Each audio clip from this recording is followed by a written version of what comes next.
Name రాస్తాం, printf రాస్తాం. ఇక్కడ మనం ఒక్కటే ఆల్ఫాబెట్‌ని కావాలనుకుంటున్నాం. ఒకటే క్యారెక్టర్ కావాలనుకుంటున్నాం కాబట్టి %C రాసుకుంటాము. తర్వాత ఏం కావాలి మనకి ఏ లెటర్ కావాలి? వై అనే లెటర్ కావాలనుకున్నాం. అది ఏ వేరియబుల్‌లో ఉంది? నేమ్ అనే వేరియబుల్‌లో ఉంది. ఆ నేమ్ అనే వేరియబుల్‌లో ఎన్నో ప్లేస్‌లో ఉంది. VYSH అనే VIలో మనకి ఏ ప్లేస్‌లో ఉన్న లెటర్ సారీ. ఏ ప్లేస్‌లో ఉన్న లెటర్ కావాలి?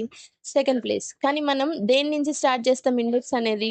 0, 1, 2, 3 ఇలా స్టార్ట్ చేస్తాం కాబట్టి ఫస్ట్ ప్లేస్‌లో ఉంది కాబట్టి 1 అని ఇచ్చామనమాట.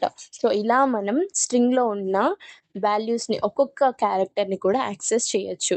క్లియరా ఇక్కడి వరకు? స్ట్రింగ్స్ అంటే ఏంటో అర్థమైందా? ఇప్పుడు మనం ఏం చేద్దామంటే ఒక పని చేద్దాం. ఈ VYSH అనే VIని సెపరేట్ క్యారెక్టర్స్‌గా ఒక్కొక్క దాన్ని ప్రింట్ చేద్దాం. ఓకే. ఒకసారి మీరు ఆలోచించండి ఎలా ప్రింట్ చేస్తామనేది. అంటే నాకెలా కావాలంటే ఫస్ట్ V కావాలి. నెక్స్ట్ లైన్‌లో Y, నెక్స్ట్ లైన్‌లో S అలాగే నాకు మొత్తం నేమ్ ఒక్కొక్క లెటర్ ఒక్కొక్క లైన్‌లో కావాలి. ఈజీగానే ఉంటుంది. ఇప్పుడు నేను చెప్పాను కదా! సేమ్ అలాగే కాకపోతే కొన్ని లైన్స్ ఒస్తాయి. ప్రింట్ఎఫ్ లైన్స్ ఒస్తాయి. ఒకసారి మీరు ట్రై చేయండి. ఐ హోప్ మీకు వస్తదని అనుకుంటున్నాను. ఎందుకంటే ఇప్పుడు నేనే చూపిచ్చాను ఎలా చేయాలో.